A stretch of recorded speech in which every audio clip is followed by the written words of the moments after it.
सभी बच्चों का मेरा नमस्कार। एचआरडी इंटरनेशनल स्कूल में आपका हार्दिक स्वागत है।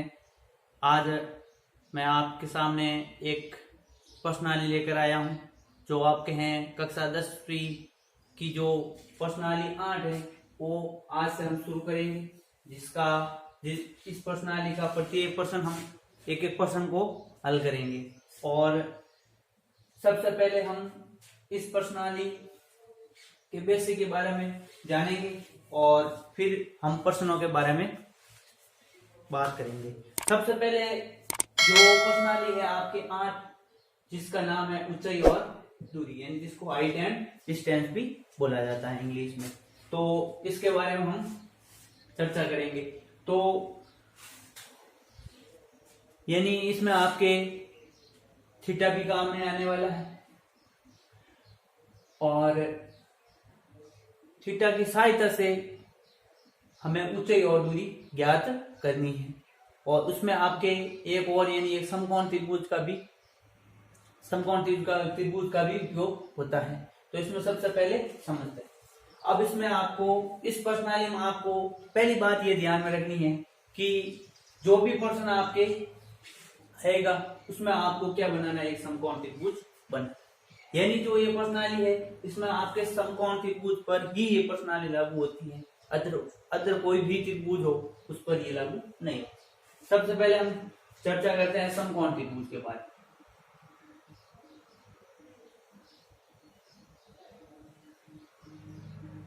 इस प्रकार ये हो गया आपके समकोण त्रिभुज। जैसा कि हम सबको पता है, छोटी क्लासों में भी पढ़ा है कि समकोण त्रिभुज क्या होता है, जिसका एक कोण है वो क्या हो, 90 डिग्री हो, उसे हम क्या कहेंगे, समकोण त्रिभुज। तो ये हो गया आपके समकोण त्रिभुज जिसका हमने नामकरण कर दिया ABC। अब देखो ये हो गया आपके समकोण त्रिभुज। अब इसमें आपके 3 चीजें आती हैं, एक आधार आता है, एक लंब आता है और एक कर्ण आता है। तो ये तीनों चीजें क्या होती हैं वो देखो, एक होता है आपके आधार, एक होता है आपके लंब और एक होता है आपके कर्ण। तीनों के बारे में भी आपको जानकारी होनी चाहिए कि तीनों होते क्या है, इसके बारे में चर्चा करेंगे। तो सबसे पहले ये ट्रायंगल हो गया, एक समकोण त्रिभुज, ठीक है।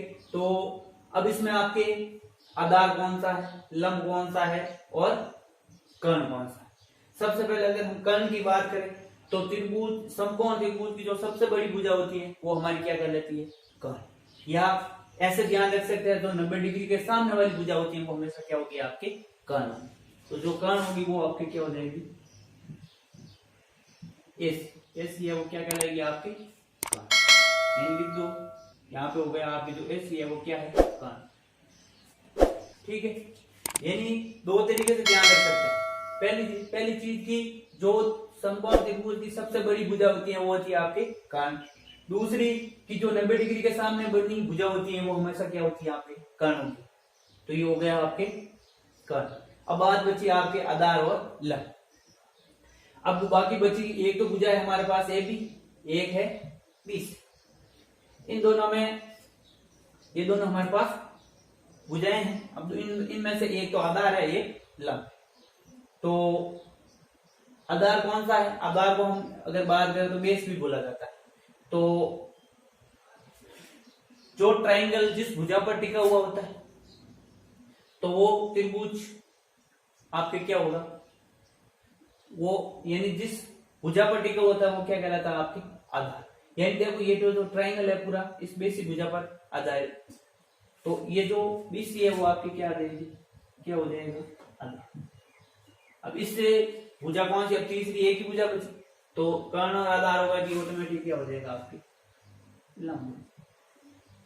इस प्रकार से आधार, लंब और कर्ण।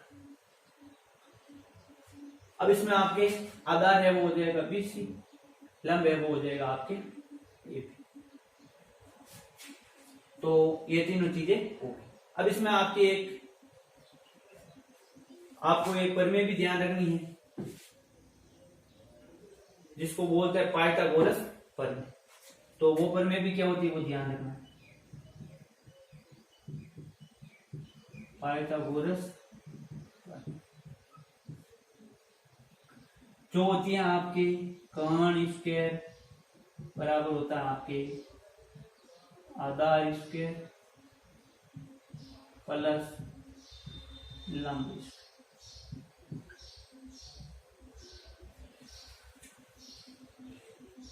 कर्ण स्क्वायर बराबर आधार स्क्वायर प्लस लंब स्क्वायर, यानी बड़ी भुजा का स्क्वायर बराबर दोनों छोटे भुजाओं का स्क्वायर का योग। तो ये जो क्या होगा आपके पाइथागोरस प्रमेय, जो आपके इसमें काम में ली जाएगी। तो ये आपके पाइथागोरस प्रमेय हो गई, यानी इसको कह सकते हैं ए स्क्वायर प्लस एल। तो इस प्रकार से ये आपके हो गई पाइथागोरस प्रमेय। ये चीजें ध्यान में रखने की, क्योंकि इनकी सहायता से ही प्रश्न को हम हल कर पाएंगे, अन्यथा नहीं। तो अगर वापस देखें तो सबसे पहले हमें प्रश्न में क्या बनाना है, इनमें इस प्रश्नावली के जो भी प्रश्न आते हैं हमें सबसे पहले बनाना है एक समकोण, फिर हमें चयन करना है लंब, आधार और कर्ण को। जब तीनों हमारे पास कोई भी दो दे रखा होगा, तीसरा हमें ज्ञात करना है। अब आपके लंब और आधार दे दे तो कर्ण ज्ञात करो, कर्ण और आधार दे दे तो लंब ज्ञात करो, और ये लंब और कर्ण दे दे तो आधार ज्ञात करो। तो इस प्रकार से दो चीजें आपको दे रखी होगी, तीसरी चीज ऑटोमेटिक हमें ज्ञात करनी। तो इस प्रकार से हमें ध्यान में रखें। तो ये तो हो गया आपके समकोण त्रिभुज के बारे में। अब अगला आपके जो पॉइंट है,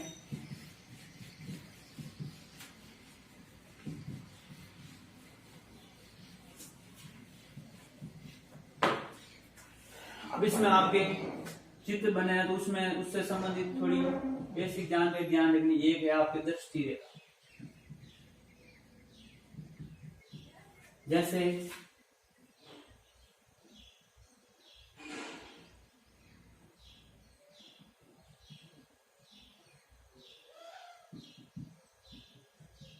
यहाँ पे कोई वस्तु है,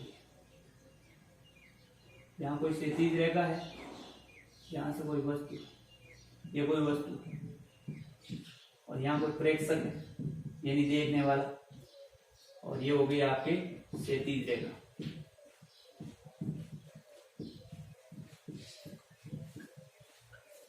अब आपके ये प्रेक्षक खड़ा है यहाँ पे कोई वस्तु खड़ी है, तो प्रेक्षक इस वस्तु को क्या करेगा, देखेगा।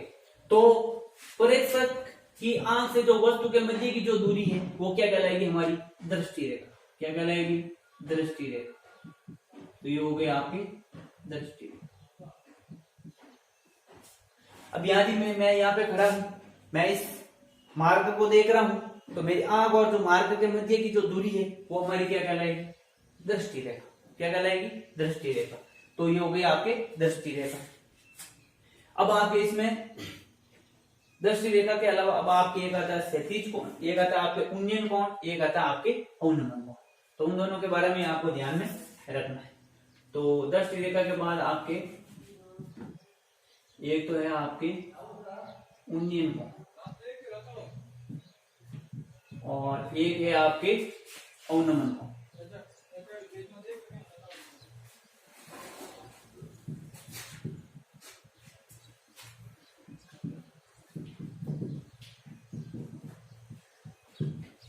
तो यहाँ पे जैसे मैंने यहाँ पे कोई आंख है,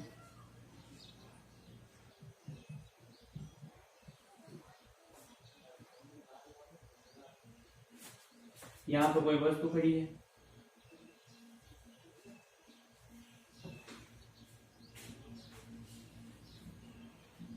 तो ये हो गई आपके क्षैतिज रेखा।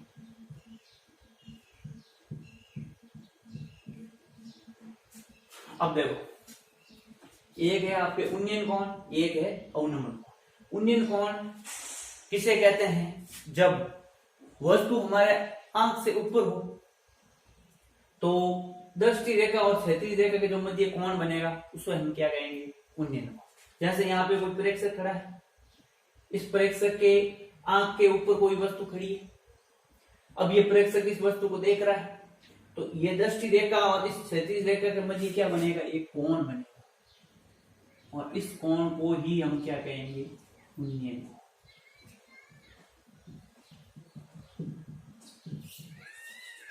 ये हो गया आपके उन्नयन कोण। तो और यदि हमसे अवनमन कोण की बात करें तो जब प्रेक्षक, ये यहाँ पे कौन खड़ा है, प्रेक्षक खड़ा है, जो अपने आंख के इस तरह से नीचे एक वस्तु खड़ी है और इस वस्तु को क्या कर रहा है, देख रहा है, और जो वस्तु वहां इस प्रेक्षक की आंख के मध्य, ये क्या आपकी दृष्टि रेखा, तो दृष्टि रेखा वहां क्षैतिज रेखा के मध्य यहाँ ऊपर की तरफ यहाँ पे क्या बनेगा, एक कोण बनेगा, जिसे हम कहेंगे अवनमन कोण।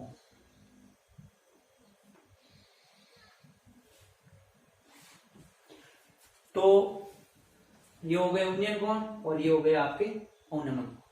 तो अगर सिंपल भाषा में देखें तो यदि हम ऊपर की तरफ देख रहे हैं तो हमारे आंख के साथ जो कोण बनेगा वो क्या बनेगा, उन्नयन कोण।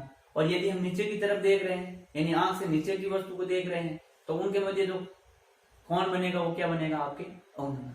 तो ये हो गए आपके उन्नयन कोण और अवनमन कोण।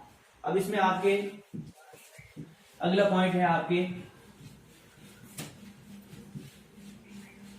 जो उन्नयन कोण है वो अवनमन कोण दोनों के आपके क्या होते हैं, हमेशा बराबर, यानी उन्नयन कोण बराबर होता है आपके अवनमन।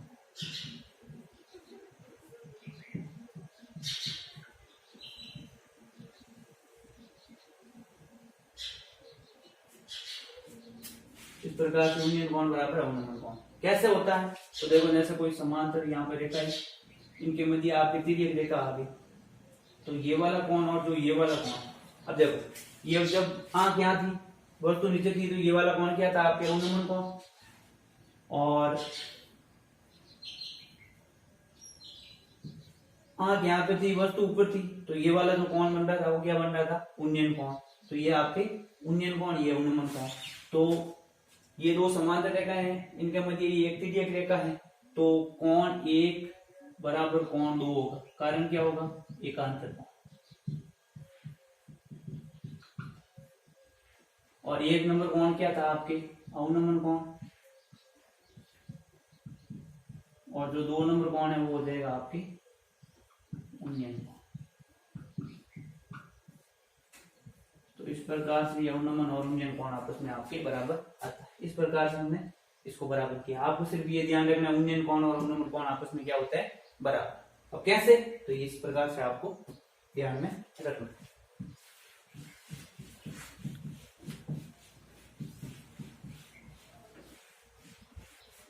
तो ये हो गया आपके इस प्रकार। अब इसमें आपके अगला है, आपको ध्यान रखना है sine theta, cos theta, tan theta, उनकी सानी ध्यान में रखनी है, उसके मान ध्यान में रखने हैं, क्योंकि वो काम में आने वाले हैं। जैसे ज्यादातर आपके आता है साइन थीटा, कॉस थीटा और टेन। अब जो क्वेश्चन आता है वो आपके 80% तो आता है टेन थीटा, यानी 80% क्वेश्चन में आपके टेन थीटा लगाना है। बाकी अगर 20% है तो उसमें आपके साइन और कॉस थीटा लगा है। तो इनकी अगर टेबल की बात करें तो ये भी हमें ध्यान में रखनी है, इन तीनों की टेबल ध्यान में रखनी है। कैसे कि साइन 30 डिग्री का जो मान है वो आपके कितना आता है, 1/2। साइन जो 45 डिग्री है वो है आपके 1/√2। साइन 60 है वो है आपके √3/2। और कॉस की बात करें तो होता है आपके √3/2, 1/√2 और 1/2। और अगर टेन की बात करें तो टेन हो जाएगा आपके 1/√3, 1 और ये हो जाएगा √3। तो इस प्रकार से ये टेबल आपको ध्यान में रखनी है, ठीक है। और यदि वो साइन 0 डिग्री है तो 0, और साइन 90 का मान कितना हो जाएगा, 1। वापस कॉस है तो कॉस 1 और ये हो जाएगा 0। तो इस प्रकार से भी ध्यान में रखना है, कभी साइन और कॉस 90 डिग्री का भी पूछ लेता है। तो इस प्रकार से आपके टेबल ध्यान में रखने की।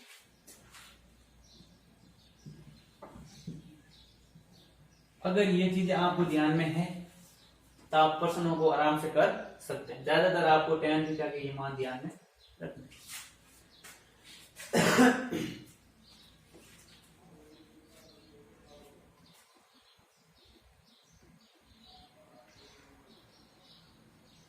यदि इसके भी मान निकालना है तो ये निकाल सकते हो आप। ये हो जाएगा 0 और ये हो जाएगा आपके 9।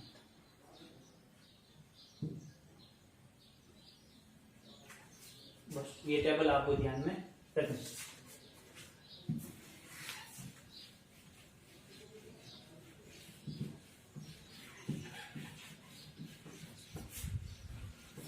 अब इसमें एक दो बिंदु और भी इम्पोर्टेंट है, जैसे मैं यहाँ पे कोई एक ये रेखा खींच दी, जैसे एक रेखा खींच दी, इसका नाम है ए और बी।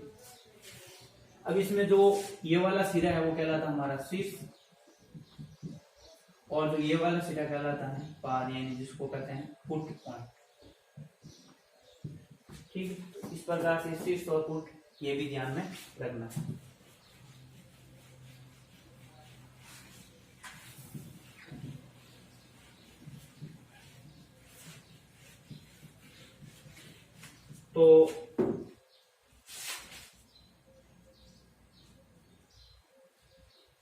तो ये चीजें थी, आपके बेसिक जानकारी थी इस प्रश्नावली के बारे में। और अगले वीडियो हम स्टार्ट करेंगे इससे संबंधित जो भी प्रश्न है, प्रश्नों को सीधा हल करेंगे और सभी प्रश्नों को आराम से कर लेंगे। अब आपसे बस इतना ही कहना है कि जो ये वाली चीजें मैंने पढ़ाई आपको, वो आपको ध्यान में रखनी है, और जब हम प्रश्न करेंगे तो हमें समझ में आ जाएगा। जैसे एक प्रश्न हम आज कर ही लेते हैं ताकि आपको समझ में आए कैसे प्रयोग में लेना है इन सब। तो हमारा जो प्रश्न है, जैसे विविध प्रश्नावली 8 का जो पहला प्रश्न है हमारा, वो क्या कह रहा है कि एक ऊर्ध्वाधर खंबे की जो परछाई है वो खंबे की ऊंचाई के बराबर है। अब सबसे पहले खंबा, ये मैंने एक खंबा ले लिया, खंबा ले लिया, फिर कह रहा है खंबे की परछाई खंबे की ऊंचाई के बराबर है। अब जैसे ये खंबा खड़ा है तो इसकी जो परछाई है वो किधर बनेगी, इधर की तरफ बनेगी। ठीक है, या तो इधर बनेगी या इधर बनेगी, तो ये इसकी परछाई होगी। अब कह रहा है कि इस खंबे की ऊंचाई परछाई की क्या है, बराबर। अब ऊंचाई h है तो परछाई इस ऊंचाई के क्या बराबर, यानी ये h है तो ये भी क्या होगा h, क्योंकि प्रश्न में कह रहा है ऊंचाई और परछाई दोनों क्या आपके बराबर। तो अब इनको एक रेखा से मिला दिया, यहाँ पे जो बनेगा वो क्या बनेगा 90, क्योंकि हम जानते हैं कोई भी खंबा का ऊर्ध्वाधर चीज खड़ी होती है तो उसको जो माना जाता है वो 90 डिग्री माना जाता है। उनके मध्य जो कोण बनेगा, जो क्षैतिज रेखा के साथ जो कोण माना जाता है वो क्या माना जाता है 90 डिग्री। तो यहाँ पे 90 डिग्री, यानी ये हमने क्या हो दिया, एक समकोण त्रिभुज बना दिया। अब इसमें मैंने बताया था आपको कर्ण कौन सा हो जाएगा, जैसे नाम दे दो ए बी सी। ठीक है, अब कह रहा है प्रश्न में कि तो सूर्य का उन्नयन कोण बताओ। अब यहाँ पे कोई सूर्य करना है, ये सूर्य यहाँ पे, तो इसका क्या बताया हमें उन्नयन कोण। अब मैंने बताया था आपको, एक तो अवनमन कोण बताया था, एक उन्नयन कोण। अब ये तो है आपके अवनमन कोण, ये है आपके उन्नयन कोण। हमें क्या ज्ञात करना है उन्नयन कोण, तो ये वाला कोण माना हमने, ये क्या माना थीटा। अब देखो कैसे,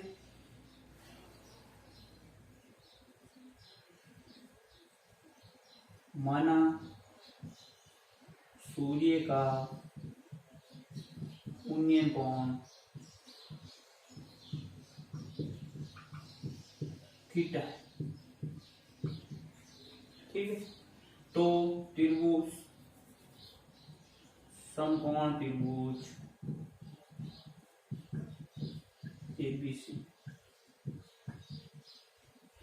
अब एबीसी में आपके क्या हो जाएगा, कोण स्क्वायर बराबर आधार स्क्वायर, नहीं ये वाला नहीं। अब इसमें ये आपको लाल बटा कक्का भी ध्यान में रखना, यानी लाल बटा कक्का। ये तो हो जाएगा साइन थीटा, ये हो जाएगा आपके कॉस थीटा, और ये वाली चीज है वो हो जाएगी आपकी टेन। अब टेन थीटा लंब और आधार, यानी हमें एक तो लंब दे रखा है, एक आधार दे रखा है। अब लंब और आधार किसमें आता है टेन थीटा, यानी टेन थीटा लंब और आधार। तो लिख देंगे टेन थीटा बराबर लंब बटा आधार। ठीक है, अब आपके टेन थीटा लंब कितना आपके h, और आधार बीता है h। तो tan थीटा बराबर क्या आ जाएगा आपके 1। अब देखो हमें ज्ञात करना है थीटा, तो इस tan को हटाना पड़ेगा। अब हटाने के लिए क्या करना पड़ेगा, tan के पदों में इसको चेंज करना पड़ेगा, यानी जो 1 है वो tan में किसका मान है। तो हमें अभी हमने टेबल बनाई थी और उसमें हमें पता था कि जो tan थीटा है, अब tan a का जो मान है tan में वो किस डिग्री का मान है, यानी 45, यानी tan 45 डिग्री। तो इस tan से ये tan क्या हो जाएगा, तो थीटा बराबर क्या करेगा आपके हो जाएगा 45, यानी तुलना करेंगे इसकी, tan थीटा बराबर tan 45। तो तुलना करने पर जो हमारा थीटा है वो क्या आ जाएगा 45 डिग्री। तो जो उन्नयन कोण है वो सूर्य का वो कितना हो जाएगा 45। तो इस प्रकार से ये पहला प्रश्न था आपके विविध प्रश्नावली 8 का। पहला प्रश्न आपके कंप्लीट हो गया, बाकी के प्रश्न हम अगले वीडियो में करेंगे।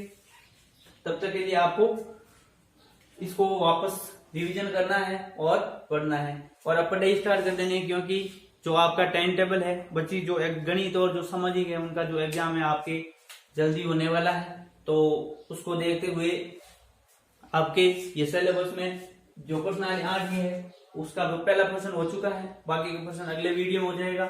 और इन सारी चीजों को जो आज आपने पढ़ी है उसको ध्यान में रखना है और वापस रिवीजन करना है। और जो हमारी स्कूल की तरफ से बना हुआ ग्रुप है, व्हाट्सएप ग्रुप है, उसमें आपको होमवर्क की वापस कॉपी हम भेजनी है ताकि हम वापस उसको चेक कर सके। और प्रश्न मैं आपको यहाँ पे नहीं लिखा पाऊंगा, प्रश्न आपको खुद को देखना है, यानी मैं बोलता रहूंगा, नंबर किताब अपने पास रखनी है। कभी भी आपके पास जब अगला वीडियो आएगा तो आपके पास अपनी किताब रखनी है गणित की, और जो प्रश्न बोलता हूँ उस प्रश्न को पढ़ के वापस वैसे प्रश्न मैं बोलूंगा यहाँ पे, तो आपको उत्तर इस प्रकार से लिखना है। तो आज के लिए बस इतना ही। अगर वीडियो पसंद आया हो तो लाइक और शेयर जरूर करिएगा। धन्यवाद।